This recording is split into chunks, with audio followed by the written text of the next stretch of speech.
njëse shumë e mirë e Partisë Socialiste. Më thuaj disa emra që ti shikon që mund të jenë antar të kabinetit në shtator. Unë mendoj që Arbian Mazniku do t'jetë ende pjesë e kabinetit qeveritar. Besoj shoh Adea Pirdeni, që është ministre aktuale, e shoh si emër të mundshëm. Shikoj Ervin Demon, ish kryetari i bashkisë. Ervin Demon do jetë në e shoh. Ervin Demon si ish kryetari i bashkisë së Beratit. Dhe drejtuesi i Qarkut.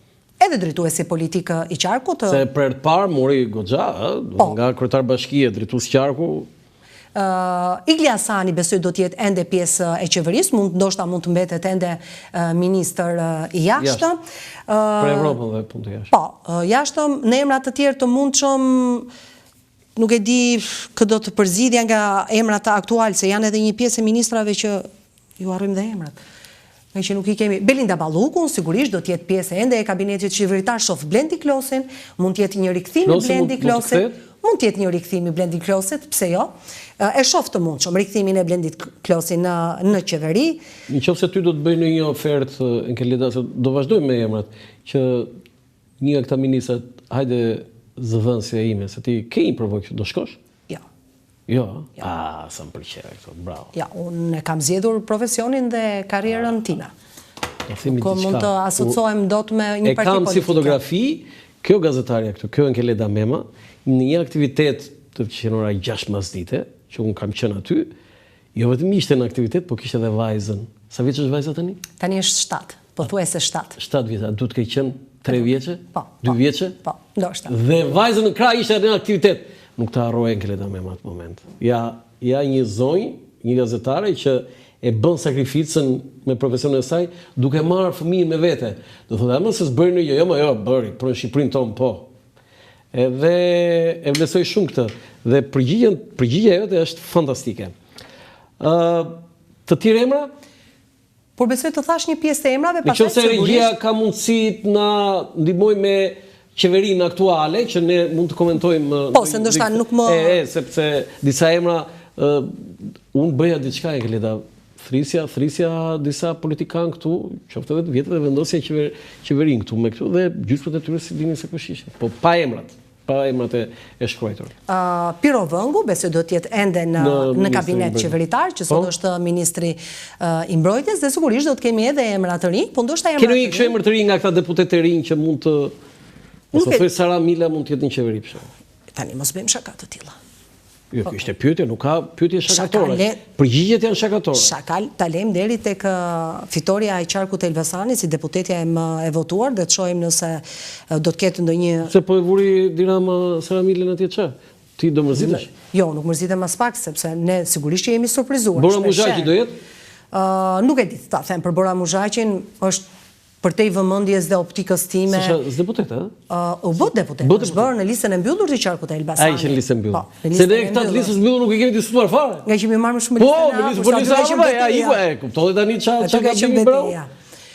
Nuk di të them një emër tjetër nëse do jetë, po sigurisht mund të jetë, unë besoj që do jetë një ndërthurje e tillë, Roland, do ketë emra të cilët e vazhdojnë karrierën e tyre si ministra, pra vazhdojnë një karrierë politike, dhe do të ketë emra pasaj të rinj, të cilët vinë si deputet të rinj, të cilët nuk kanë karrierë ministrore dhe do të jenë pjesë e kësaj qeverie. Pra do jetë një tip ndërthurje, me emrave pak më të vjetër. Po besoj do të ketë ndryshime të qëndësishme. Nuk e di sa kryeministri do ta mbaj fjalën për Ina Majkon, kandidatën për deputeten e Qarkut të Vlorës. Bravo. Që tha do të jetë ministre fiton apo nuk fiton, ajo nuk fitoi. Mori pak vota, po tani Qarku i Vlorës ishte një qark i egër për kandidatët që kishte. Kishim dy sipërmarrës, kishim Ardit Bidon, kishim Damian Gjiknurin, kishim drejtoren e Spitalit të Vlorës, kështu që ishte një terren i ashpër për më të rinj dhe më njohmozakët. Mund të krahasosh tani Damian Gjiknurin tani dhe Ardit Bidon tani. Nuk shqisoj tani. Po them emrat, po flas emrat. Emra dhe mbi emra dhe emra tani. Por Ardit Bido tani edhe kaq nuk mund ta nënvlerësojmë sepse Ardit Bido ka bërë një betejë të fuqishme për çështjen e imarës. Mos harro që Ardit Bido ka qenë njësh me Partinë Socialiste kur bëhej debati i madh për Fredi Belerin. Dhe tani Partia Socialiste le të themi që në një farë mënyre e shpërbleu Ardit Bidon për gjithë qëndrimet e tij që ka mbajtur, sepse Ardit Bido ishte në çdo panel të politikës, i cili ishte thuajse njësh me Partinë Socialiste për çështjen e Fredi Belerit. Po, kur je njësh me Partinë Socialiste bëhesh deputet, e kuptoj këtë. Si kundër Iris Luarase. Pa Iris Luarasi tani nuk mund të krahasosh Irisin me Ardit Bidën tani, mos po nuk po i krahasoj. Format. Nuk po i krahasoj. Irisi është profesoresha e Arditit e 100 Arditëve tani. Nuk po i krahasoj, Roland. E pra se duk sikur e ngritet më sikur. Mos e kuptoj, po të them që persona të caktuar janë futur në listat e Partisë Socialiste për shkak të qëndrimeve që ata kanë mbajtur për Partinë Socialiste, pra një lloj shpërblimi, po të them. 50 sa deputetë rinj janë 51, 1, 2, 3 në Partinë Socialiste 53 ose 54. Duhet jeni gjeti. Më shumë se 50. Më shumë se 50 janë. Shumë janë. Të rinj. Ç'do bëhet aty? Ti kur dalesh aty me mikrofon përpara parlamentit seancë aty mund bëj spektakël ti me ata 53. Po pse në të kaluarën çfarë kanë bërë ata që kanë qenë emra të rinj? Thjesht numra kanë qenë. Jo, dakor, po kishte mes tyre, për shembull ja të them unë, ai Ilir Meta i Metaj. I rishte, rinj mandat edhe iku. Ishte interesant. Nuk ishte kështu, domethënë që çfarë quhen interesanti, Roland? Interesant u them këtë që 1, ai ishte shumë aktiv në komisione. 2, ai dinë të jepte një intervistë me dinjitet. 3, kishte qëndrimin e vet dhe nuk shon, ore çfarë thot partia them dhe unë. Ai s'është më deputet. Po. Je dakord? Jam dakord që nuk është më deputet. Do të ishte i ri.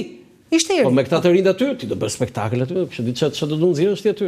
Do të pusin mufka ata që E para punës njerë deputetët e Partisë Socialiste është vështirë ti marrësh një intervistë njerë, sepse nuk e ke këtë lirin që ti të marrësh një intervistë deputetët e Partisë Socialiste, sepse ka një mekanizëm se si funksionon Partia Socialiste, kush del në intervistë, kush jep intervistë, kush mban qëndrime dhe kush nuk mban qëndrime. Ti do thuash në intervistat rastësore në shesh pushimin e parlamentit, për intervistat e shkurta. Ato janë të qëndësishme për treguar një qëndrim, sepse ato janë intervistat shpejta dhe nuk kanë ndonjë vlerë as politike, as deklarative, as një lloj vlere s'kan, janë thjesht intervista. Dhe mu du kjo, që do bëj një shkollë, thani, me këta 53, sidomos të... Por do t'i edukojnë. O sa e bukur kjo, do t'i edukojnë. Pa tjetër do t'i edukojnë. Po mirë, shkoj, një leksion... E di çfarë pyetje kam, me që më dole të Iris Luarasi, dhe Iris Luarasi është deputete për herë të parë, edhe Irisi do jetë një nga nxënëset e elektoreve të Partisë Socialiste. E kam pyetje këta. Do me thënë, shefja e departamentit të gazetarisë dhe komunikimit në Fakultetin Histori Filologji, në sipas asaj që thot Partia Socialiste që ne deputetët e rinj do jetë nxënëse.